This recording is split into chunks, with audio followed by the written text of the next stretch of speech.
हमारा कसूर क्या है?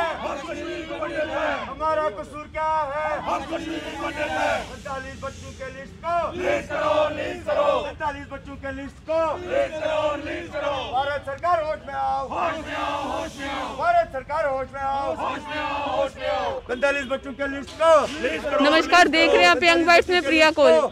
जिस तरह से 18 दिनों से ये लोग यहाँ पे और कोई इनकी सूद लेने नहीं आ रहा है, और आप साफ तौर पे देख सकते हो इन तस्वीरों में कि किस तरह से ये यहाँ पे कह रहे हैं कि हमारा फैसला कौन करेगा, यूएनओ करेगा। आखिरकार इनकी क्यों नहीं सुनवाई हो रही है और क्यों नहीं इनकी जो पेंडिंग लिस्ट है वो निकाली जा रही है।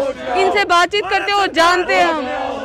नमस्कार सर, 18 दिनों से आज आप यहाँ पे और क्यों नहीं एलजी साहब आपकी सुन रहे हैं? मैं आपके माध्यम से ये आपको बताना चाहता हूँ कि हमें आज 18 दिन हो गए इन प्रोटेस्ट को, शांतिपूर्वक हम प्रोटेस्ट कर रहे हैं।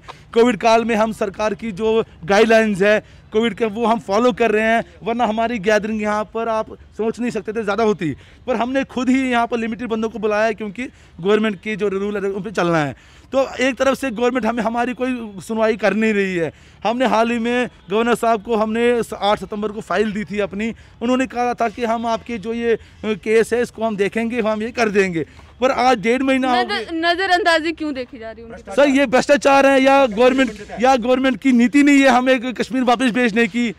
तो मैं यही बोलना चाहता हूँ कि हमारी बदकिस्मती है कि हम कश्मीर, या तो हम कश्मीरी माइग्रेंट हैं, पंडित हैं, तो वही हमारी बदकिस्मती है। ऐसे तो गवर्नमेंट से कहा जाता है कि कश्मीरी पंडितों को वापस घाटी में भी स्थापित किया जाएगा, लेकिन क्या मैम ये सब झूठ है, ये सब धोखेबाजी है। कोई सरकार की कोई नीति नहीं है ऐसी, ये खाली बातें हैं, हवा में बातें हैं। अगर ये चीज़ सच होता तो हम 45 कैंडिडेट्स हैं, ओनली 45, मात्र 45 बंदे, यानी 45 फैमिलीज को ये एडजस्ट नहीं कर पा रहे हैं, तो ये 6 लाख कश्मीरी को कहाँ एडजस्ट कर पाएंगे? आप सोचने की बात है।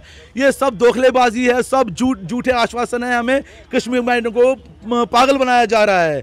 तो मैं गवर्नर साहब से ये अपील करता हूं कि जो हम 45 कैंडिडेट्स हैं इनको जल्द से जल्द रोजगार दिया जाए, इनको कश्मीर भेजा जाए ताकि हम अपना वहां पर रोजगार काम कर सके। अपने भाई बहन जो भी हैं तो अपने मदरलैंड के साथ हम कनेक्ट होना चाहते हैं, अपने रूट्स के साथ फिर कनेक्ट होना चाहते हैं। वो तभी होगा जब हमारे पास रोजगार होगा, रोजगार नहीं होगा तो वहां पर जाके क्या करेंगे?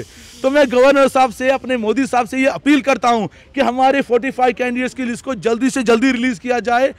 शुक्रिया मैम। जिस तरह से कहा जाता है कि बेटी बचाओ बेटी पढ़ाओ, लेकिन 18 दिनों से आज देख रहे हैं हम यहाँ पे कि आप सब लोग अपने घरों को छोड़ के यहाँ पे बैठे हुए हैं, लेकिन कोई सूद लेने के लिए नहीं आ रहा। आखिरकार ऐसा क्यों? ये स्लोगन ही बिल्कुल गलत है। अगर ये स्लोगन फिट होता, बिल्कुल सही होता, ये तो सब झूठ है। क्योंकि हमें 18 दिन हो गए गवर्नमेंट की ओर से यहाँ पे कोई नहीं देखने आया कि ये बेटियाँ रोड पर क्यों आई हैं। हम अपने बच्चे छोड़ के आए हैं घर में, हम ऐसे नहीं आए हैं, लेकिन हमारी भी कोई मजबूरी है जो हम यहाँ पर आए हैं। आज 18 दिन हो गए, कोई यहाँ पूछने नहीं आया। हमारी सिर्फ ये डिमांड है कि हमारी लिस्ट को जल्दी से जल्दी रिलीज कर दी जाए जो 45 बंदों की है। जी मैम, जिस टाइम पे वोट लेना होता है सरकार को तभी खाली कश्मीरी पंडितों को याद किया जाता है क्या? हाँ बिल्कुल, तभी लोग हम हमारे सपोर्ट के लिए हमें बोलते हैं हम आपके साथ हैं, हम आपको कश्मीर ले जाएंगे, वो ये, लेकिन वो सब बिल्कुल झूठ है वो। क्योंकि जब हम 45 बंदों को यहाँ से हमें एम्प्लॉयमेंट नहीं दे पा रहे हैं, 45 कैंडिडेट्स का मतलब है 45 फैमिलीज जा रही है, हमारे बच्चे जाएंगे, हमारे घर वाले जाएंगे, सब जाएंगे, लेकिन जब हमें नहीं वहाँ ले जाया जा रहा है तो उनको कहाँ लेंगे? 6 लाख कश्मीरी पंडित है यहाँ पे, उन्हें कहाँ लेंगे? जी सर, जिस तरह से आपने कहा कि कोर्ट से ही आपने केस जीता है, उसके बाद भी जो यहाँ की गवर्नर हैं वो आपका जो पेंडिंग लिस्ट है वो रिलीज नहीं करे, आखिरकार ये ऐसा क्यों हो रहा है? इसकी वजह तो सरकार को ही पता होगी। तो हम ये भी कह सकते हैं कि हो सकता है सरकार भ्रष्टाचार का शिकार हुई हो सकता है इसमें कोई धांधली हुई हो जो हमारी लिस्ट वो नहीं निकाल रहे हैं। इसके बारे में तो सरकार ही बेहतर जानती है। हम तो एक काम कर रहे हैं कि हम अपना हक मांग रहे हैं।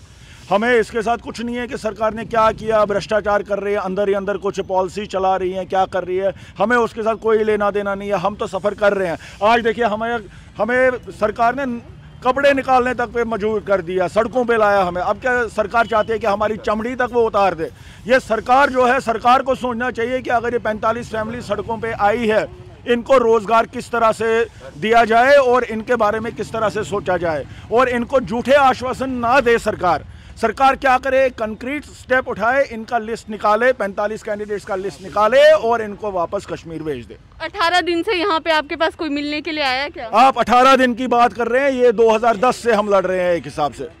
तब से कोई भी अभी तक हमारी सुध लेने, हमसे पूछने, हमारी एक ही मांग है जो हमारा रोजगार है, उसके बारे में कोई भी हमसे पूछने नहीं आया सरकार की तरफ से।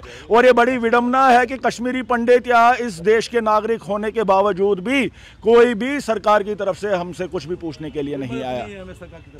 जी, जिस तरह से आपने साफ तौर पे सुना, इनका कहना है कि 18 दिनों से इनको कोई भी नहीं पूछने के लिए आया। 18 दिन नहीं बल्कि 2010 से ये लोग ऐसे ही ये केस लड़ रहे हैं, लेकिन कोई इनकी सुध लेने नहीं आ रहा। और आप साफ तौर पे देख सकते हैं किस तरह से ये यहाँ पे आज प्रोटेस्ट कर रहे हैं। 18 दिनों से इसी तरह से ये यहाँ पे है। और क्यों नहीं आखिरकार गवर्नर इनकी ये सुन रही है? 45 बच्चों को क्यों नहीं पेंडिंग लिस्ट से इनकी जॉब दी जा रही है? जो पेंडिंग लिस्ट में इनका नाम है, इनका साफ तौर से कहना है कि कोर्ट से ये केस जीत चुके हैं, लेकिन अभी तक जो यहाँ की सरकार है वो इनको वो जॉब्स नहीं प्रोवाइड कर रही है। आखिरकार कब तक ऐसा?